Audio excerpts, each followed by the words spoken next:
love the baby boomers, honest to God, I do. They make up a large part of my client base as a retirement planning specialist. However, I've got something to say to them, and that is that, guys, you need to stop telling your kids the only way to build wealth and a secure lifestyle is to buy a property indiscriminately. This is not an anti-property rant.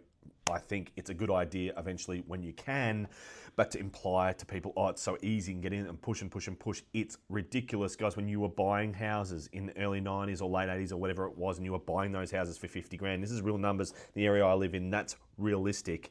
Those houses now are worth $1 million.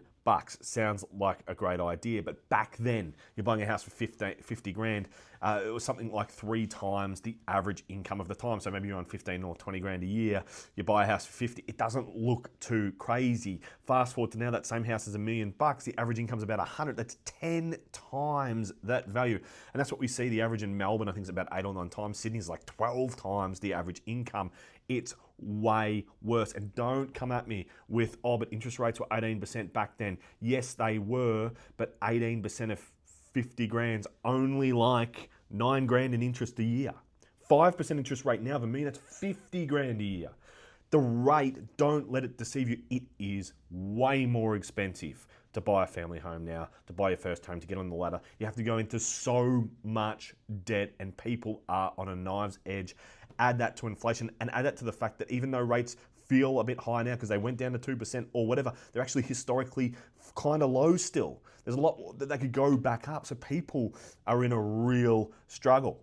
I love you guys, but yeah, please stop giving that advice. Please stop bringing up those talking points. 18% interest rates, yes, that's true, but you didn't cop as much pain potentially as someone today who's on a 5 or 6% interest rate. That's just the truth. Based on average house prices, it was a lot easier for you guys, statistically speaking. This is not a complaint myself. I'm a homeowner, yes. I'm doing okay, don't worry. I think it's a great idea and principle for people to be able to get on the property ladder in general, but please acknowledge that it's a lot harder because it drives people crazy, honestly. Anyway, that's my take. I'm more than happy to hear your thoughts in the comments if you disagree, but I'm going to come with facts and experience and 15 years doing this stuff. So be prepared.